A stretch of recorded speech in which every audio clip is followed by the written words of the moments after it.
Hi everybody, time for another video update of the cottage. I'm going to try to get some video of the outside real quick here. Right now there's about a 30% chance of rain and it's just starting to sprinkle a little bit. But in like a half hour it jumps to a 100% chance. It's going to rain all day and then rain mixed with snow. It's December 27th, Tuesday, right after Christmas. The entire outside of the cottage is done now with the exception of the front porch, and there'll be a stone veneer over the skirting where the porches don't cover the skirting. So other than the veneer stone on the one side and the front porch, the outside's done. Batten strips are on. It's sealed in, windows and doors. The trim on the windows is done. Now it's nice. I'm insulating the inside, and it's nice. I can work indoors now, and I have a wood stove in there for heat. So I'm just turning into the driveway. And it's rained non-stop most of November and all of December. We've had so much mud. I did get a load of gravel and put in a little parking area here you can see coming up. It's been nice. I was driving up in there and it just got to be such a sloppy mess. So now I have gravel here I can park on, and there's the cottage, the outside. I'll walk around here in a minute and show you the battens quick before it rains, and well, you'll see the outside. Be right back. Here you can see the batten strips. It's a 2-inch wide batten. It covers the seams between the boards. The boards were put together tight and they will shrink. That's green lumber. But even after the shrinkage, the battens will cover the cracks. Trim around the windows is done. I still have to caulk along that top edge, but I'll do that when the weather is warmer. So far it's staying dry, so it'll be alright for temporarily. The back porch, the back door and hardware is in. This is the back wall of the bedroom, the window and trim. I have to box these eaves yet. Now there's Katie. Katie get catalog from neighbor's dog. And these are the battens on this end, on the gable, window trim again. Again, I'll box these eaves yet. That'll be a spring project. And I'll put the porch on that same time when I finish up the outside. Anyway, that's it for the outside of the house. Oh, and this is temporary flashing here that keeps the water that runs off the roof from running right down the siding and behind the windows and everything. There'll be a porch on here, so that won't be an issue later. But temporarily, I put that up just so it takes the water out away from the wall a little bit. So anyway, I'll be back on the inside. Well, that rain just turned to snow.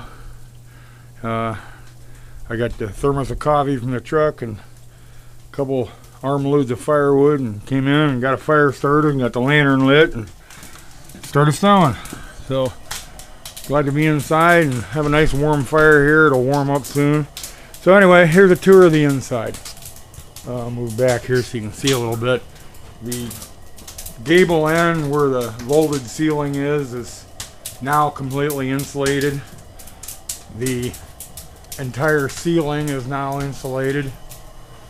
The way I'm doing this, maybe you saw in the other video, there's styrofoam. It's pretty dark here, I don't know if you can see it, but I'm putting styrofoam in between the wall studs. The wall studs are 2x6s, rough cut, full 6-inch poplar. Everything's yellow poplar. And so I'm putting the styrofoam in and then using great stuff. If it's light enough you can see it. You can see where it's foamed in here. That'll seal all around the edges completely and form a moisture barrier, and that gives about an R4, the styrofoam, and then 6 inches of fiberglass over top of that, which is a R19. So we got like an R22 total. This is a living room area. Excuse the mess. I'm insulating, so it's messy. The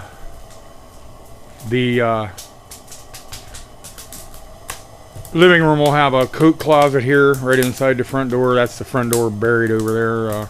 There'll be a coat closet here. This will all be open. Probably a little dining table over here, a little kitchen table kind of a thing. And in this area over here is all kitchen. There'll be a stove and the sink under the window and countertop around the corner, and then this is a doorway behind that plywood right there. There'll be a refrigerator there beside the door. That door goes into the bedroom, which is 10 by 14.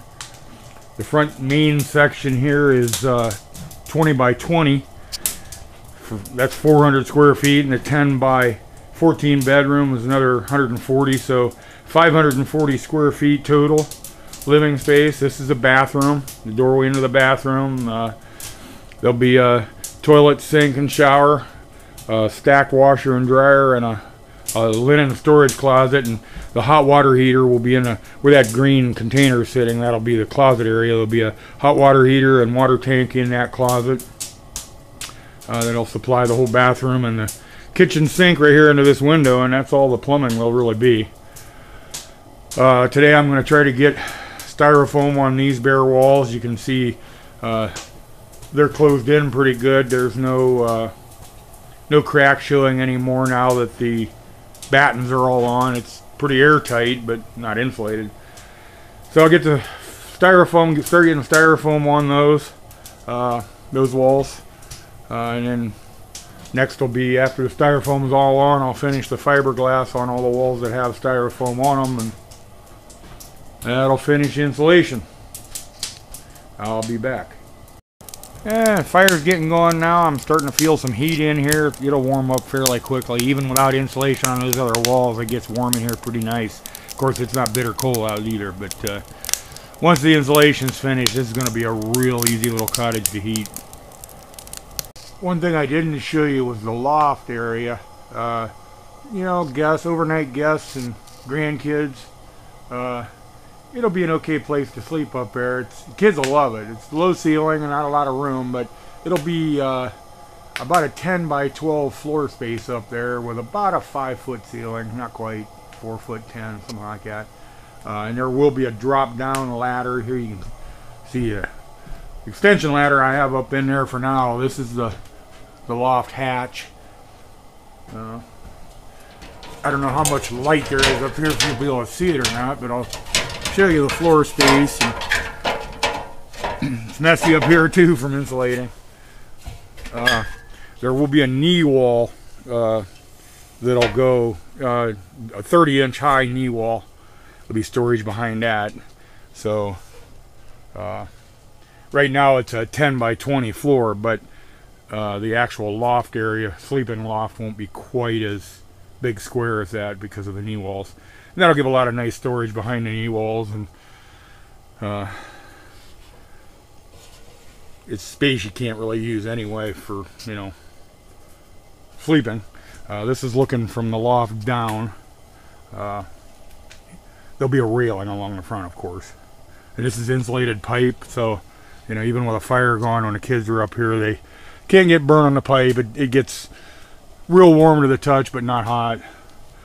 And I'll put a metal flashing around the underside of that when I finish the ceiling. Not sure what the ceiling is gonna, well, what any of the walls or anything are gonna be. We were originally thinking V-groove, tongue and groove siding, probably run horizontally, but boy, that stuff's expensive. So I'm not sure if it's all gonna be that. Some drywall. You kind of have the issue that this is green lumber and it will shrink and move, but if I wait to drywall it, it's been, well, this was cut about 6 months ago, so you know, it's somewhat drier. It's drier than it was. It's not dry, but it's drier than it was. So, you know, by summer maybe majority of the shrinkage will be done and drywall will be an okay thing. I don't know, but a lot of it is going to still probably be some kind of wood finish, just because we like the look of that. And it may all end up that, just not sure how the budget's going to end up. Oh, and a lot of people have asked why I didn't wire it before I insulated it, and that's something I would normally have done, except for where we're at in the year here. I'm just tired of freezing fingers. So now that I have the wood stove in and insulation in, or will be in, boy, it's nice working in here now. I mean, it's t-shirt temperature in here once the fire's been going a while. So I can do the plumbing and electrical in the warm this winter, and I'll work around it. You know, I can still drill the holes and fish the wire, and I'll pull the wire like across in front of the insulation. So it's going to be a little bit in the way and a little bit of a nuisance, but it's worth it to be warm while I'm working. So anyway, I'll be back. Okay, I got most of that wall with styrofoam now. I still have to do here under the windows, but I thought I'd give you a better look where there's some light of how I foam this and seal this all in. It sits in there fairly tightly, but you know, there's cracks and crevices here and there. So the Great Stuff foam seals all that, so it's airtight, no air infiltration, and also a good moisture barrier. And oh, and then I didn't mention, over top of the fiberglass insulation, I'm going to put 4mm plastic. They sell it at Menards for like $29 a roll. It's 8'6" by 100 foot. So one roll will do all the walls clear around. That's exactly, you know, and then subtract doors. But all the sides equal exactly 100 lineal foot of wall. It's 20 there, 20 there, 20 there is 60, 10 there is 70. It's 14 there is what, 84, and then it's 10 here is 94. So and then a little bit here by this back door. So that would be, you know, like a 6-foot wall. So that would be 100, but like I said, minus the doors. So so one roll will do all the walls clear around, and then probably another roll and a half for the ceiling and gables. So I'll get 3 rolls, $90. It will seal everything up real good and make a moisture barrier, and make it impossible for air to infiltrate. Although with the foam and the styrofoam and the Great Stuff, it's pretty much sealed anyway. But just one more step. So anyway, I'm gonna get the foam ready here. Get some rubber gloves on. I wear rubber gloves when I do the Great Stuff because it's a nightmare to get off. Anyway, I'll be back. Okay, that styrofoam is all foamed in now with Great Stuff. Light isn't real good here either. Let's see if I can go over here and get, there you go.